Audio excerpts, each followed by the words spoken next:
Hi, I'm Renee. For my fermented food, I did kombucha. Here it is right here.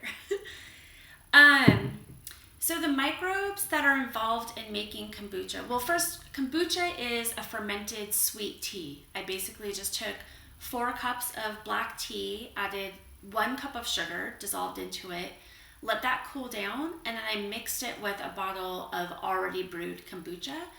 And that just keeps the fermentation going when you add it to what was already previously fermented. So the microbes involved there's something that a lot of people call the SCOBY or the pellicle, and that's what this is. That's what I made. So this floats on the top, and this is what contains all the bacteria that ferments the drink. The pellicle is basically a biofilm that is formed that's all cellulose that gets formed from the bacteria and the yeasts and the different stuff that's in there. It keeps growing larger and larger with time. So if that's after only 1 brew, I've made kombucha before that ended up with a really thick SCOBY, and so the longer that you keep using the same SCOBY, the bigger it gets, and the bigger it gets, the faster your fermentation goes.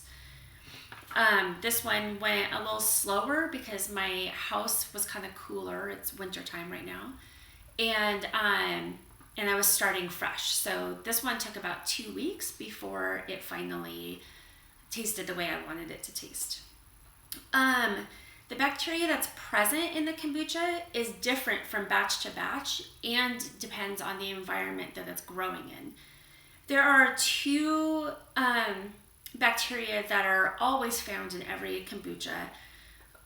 The first one is called Acetobacter, and the second one is called Gluconacetobacter.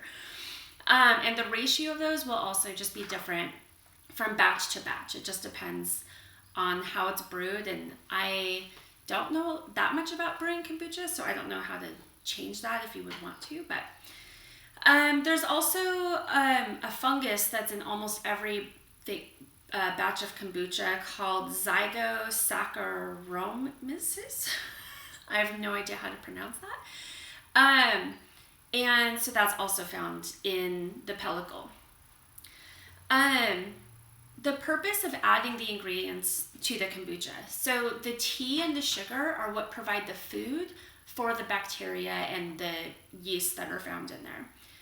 The tea provides nitrogen, caffeine, the amino acid called theanine, as well as other nutrients and they don't even know exactly how much is provided to the bacteria. The sugar is what feeds the yeast.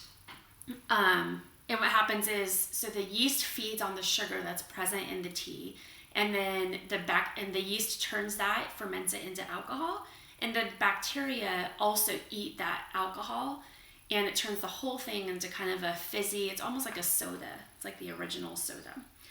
The yeast turns the alcohol, or the bacteria then turn the alcohol into acetic acid, and that's why kombucha has such an acidic, kind of tangy taste to it. And when brewed correctly, I don't like mine very sweet, so I like to brew it until pretty much all the sugar is gone, and it doesn't taste very sweet at all. It's almost vinegary.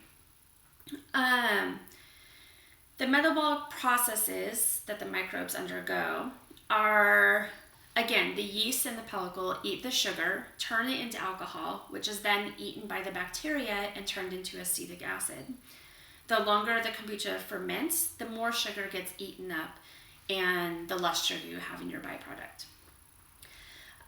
If the kombucha is stored in a sealed container, then the carbon dioxide that gets produced in there makes it all bubbly, and that's what makes it fizzy like a soda. And when you open up a fresh bottle of kombucha, it'll fizz like soda does. And if you shake it, it will explode. The changes that occur during fermentation, let's see. So kombucha is just an acidic drink, and it's best when the acidity is at 2.5 to 3.5. If the acidity is not right in there, if the pH balance is not right, then it won't ferment correctly. The kombucha itself doesn't change temperature, but temperature has a huge effect on how the brew tastes and turns out, and what bacteria are allowed to grow and just how well it does. I normally brew kombucha in the summertime when my house is a lot warmer, and so it takes a lot less time for the brew to finish. Right now, like I said, my house, I just live in an old house that just stays kind of cool. Around like 68 degrees is kind of the hottest that it really gets right now. And the optimal temperature is 80 degrees. So if I wanted to, I could get a heating pad or something to kind of warm the kombucha, and it would turn out better. So I was successful. Again, I successfully produced my SCOBY, or my pellicle, and I ended up with this much kombucha left. I had more, but my kids kept drinking it, and we kept taste testing it to see when it would be done. If I could change anything, I would change the temperature. I think that there's a reason I don't normally make it in the winter time, and I think the temperature, it tasted a little more vinegary than what I'm used to, and usually after just like 5 days, I have the perfect brew, and it's perfectly fizzy and perfectly flavored. I also like to add flavors to it. So typically when I make it, after the first batch, I bottle it and I mix it with some sort of fresh fruit juice, like fresh strawberry juice is really good. And then it'll undergo a second fermentation in the bottle for just maybe 1 or 2 days. And the sugar from the fruit keeps on feeding the bacteria, and it'll ferment further and get fizzier. And that's it. So now I'll show you just a little slideshow of, I took pictures almost every day. I forgot some days, but almost every day, so you can see how it went from a pure liquidy thing to, you can see the SCOBY forming on the top. Thank you.